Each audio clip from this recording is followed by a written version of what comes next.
অনেকেই অনেকভাবেই তারা অ্যাপ্লিকেশন ব্যবহার করছে। আমরা আমরা অনুরোধ শুধু করব যে ভার্চুয়াল প্রাইভেট নেটওয়ার্কটা ব্যবহার করা ঝুঁকিপূর্ণ। অতএব ব্যক্তিগত নিরাপত্তা, ব্যক্তিগত সুরক্ষা এবং তথ্যের সুরক্ষা এই সব কিছু বিবেচনা রেখে যেন ভার্চুয়াল প্রাইভেট নেটওয়ার্ক এটা ব্যবহার থেকে আমরা বিরত থাকি।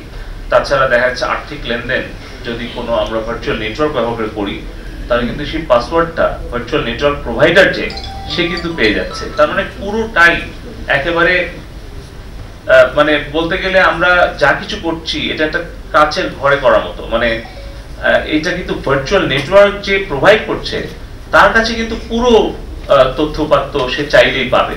সো এটা একটু ঝুঁকিপূর্ণ হয়, এই বিষয়টা আমরা বলছি। আমরা সাইবার সিকিউরিটি নিয়েও আগামী পরশুদিন একটা মিটিং দিয়েছি, গতকালকেও আমরা একটা এক্সক্লুসিভ মিটিং করেছি। সেখান থেকে অনেক কিছু ঝুঁকি আমরা চিহ্নিত করেছি। আমরা আসলে এখন সবাই সম্মিলিতভাবে কাজ করছি। তো এই মুহূর্তে আমি নির্দিষ্ট কোনো অ্যাপ্লিকেশনের কথা বলছি না, এটা আমাদের আইন শৃঙ্খলা রক্ষাকারী বাহিনী, গোয়েন্দা সংস্থা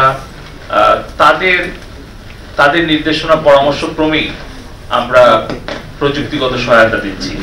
ফলে তাদের যখন যেখানে যে ধরনের সহযোগিতা প্রয়োজন হচ্ছে আমরা একসাথেই কাজ করছি সেখানে তাদেরকে সেই সহযোগিতা দেওয়ার জন্য। ফলে আমি নির্দিষ্টভাবে কোনো অ্যাপ্লিকেশন বা কোনো প্ল্যাটফর্ম বা কোনো ওয়েবসাইট আমি এই মুহূর্তে উল্লেখ করতে চাচ্ছি না।